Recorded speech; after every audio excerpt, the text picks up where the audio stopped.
diceritakan bahwa wujud asli Zeus ini adalah badai petir yang luar biasa sehingga membakar Semele begitu.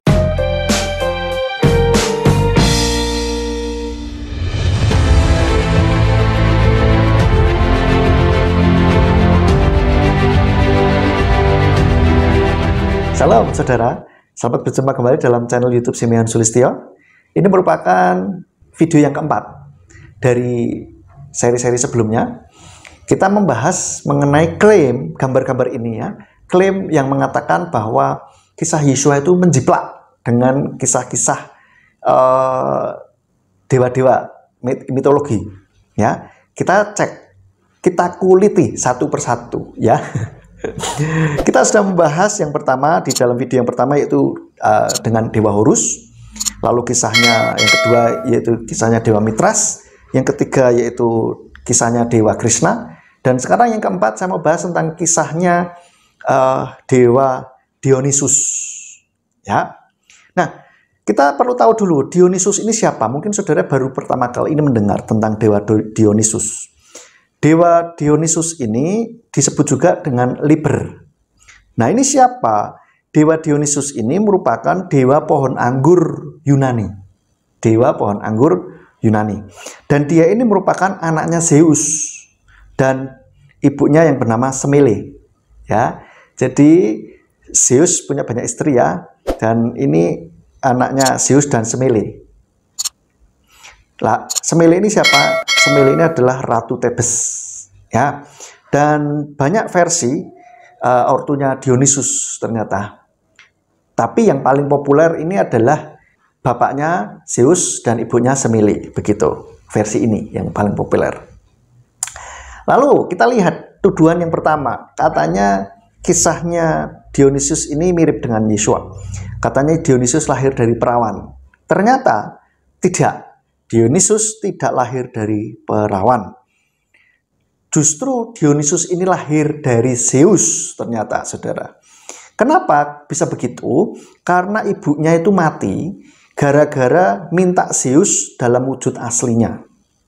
Jadi diceritakan pada waktu itu si Semele minta supaya Zeus ini bisa ada dalam wujud aslinya.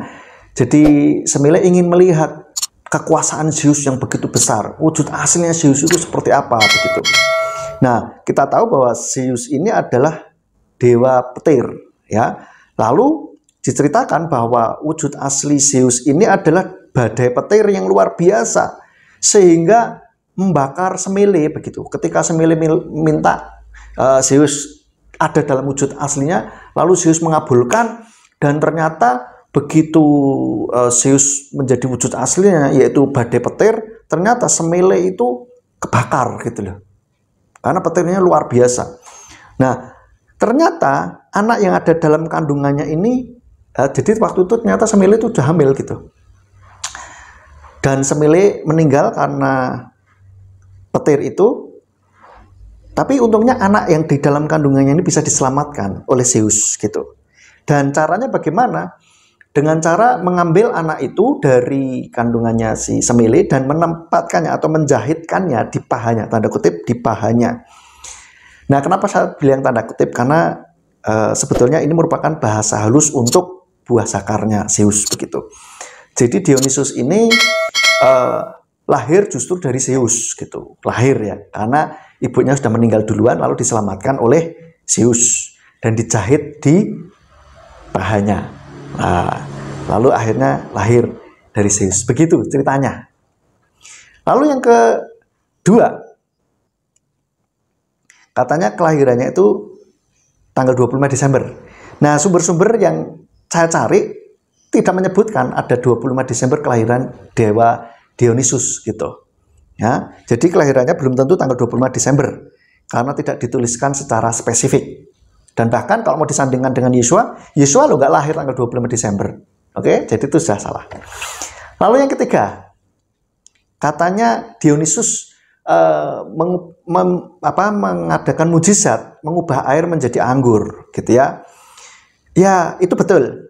Dionysus bisa melakukan mujizat itu. Ya namanya dewa, ya kan? Apalagi dia namanya dewa pohon anggur Yunani. Oke, jadi namanya dewa ya bisa memberikan mujizat ini gitu, apalagi dia sebagai dewa anggur, pohon anggur begitu. Tapi apakah hanya dengan satu kesamaan ini, lalu itu artinya kisah Yesua yang mengubah air menjadi anggur itu mengutip kisah Dionysus? Ya, kan tidak begitu gitu loh. Ini anggapan yang terburu-buru kalau gitu. Hanya ada satu kisah yang sama terus ada, oh berarti menjiplak gitu. Ya, nggak begitu dong Ferguson, ya.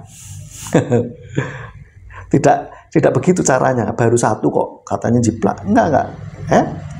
Oke, lalu yang keempat, katanya Dionysus hidup di tengah manusia dan mengajar, gitu kan.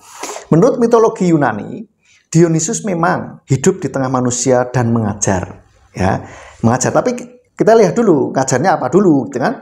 Ternyata dia ini tidak mengajarkan seperti apa yang Yesus ajarkan tentang kasih dan perdamaian dan hidup damai dan hidup dengan baik, begitu. Tidak.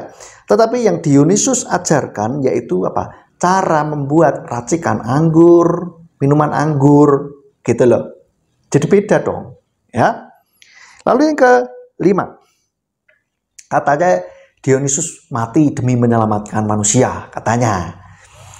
Ternyata tidak. Dionysus nyatanya ini mati dicabik-cabik, tapi tidak demi menyelamatkan manusia. Begitu, saudara. Dan yang keenam, tidak ada sumber yang kredibel yang mengatakan bahwa Dionysus dibangkitkan dari kematian setelah 3 hari. Ini nggak ada kisahnya gitu loh. Kalau nggak ada kisahnya, ya jangan diadakan, ya. Lalu disama-samakan dengan kisah Yesua, begitu loh. Lalu untuk mendiskreditkan kisah Yesua, jangan begitulah ya. Jangan sampai sebegitunya untuk mendiskreditkan Yesua atau ajarannya.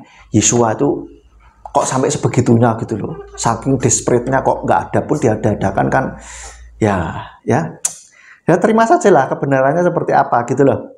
Lalu yang ke-7, katanya Dionysus disebut sebagai raja segala raja atau alfa dan omega. Saya cari, tidak ada sumber yang kredibel yang mengatakan bahwa Dionysus ini disebut sebagai raja segala raja atau alfa dan omega.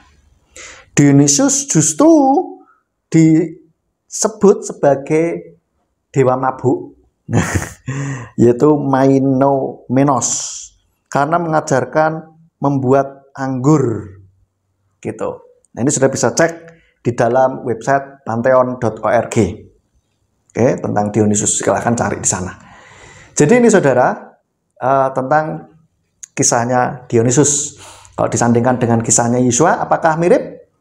Sama sekali tidak mirip. Ya, yang mirip cuma satu, yaitu mengubah air menjadi anggur. Tapi apakah dengan demikian Yesua menjiplak kisahnya Dionysus? Nanti dulu saudara, kisah bisa sama tetapi kan tidak menjiplak. Oke, jadi banyak hal-hal yang lain yang tidak sama dengan kisahnya Yesua.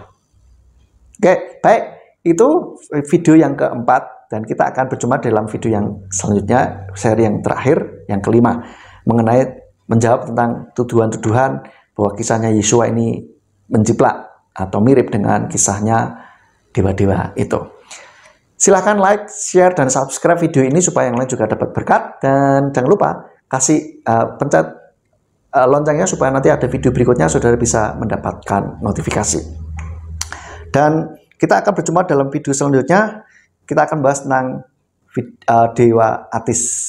Oke, demikian saja. Bapak Yahweh di dalam nama Yesua Masih memberkati kita semuanya. Shalom.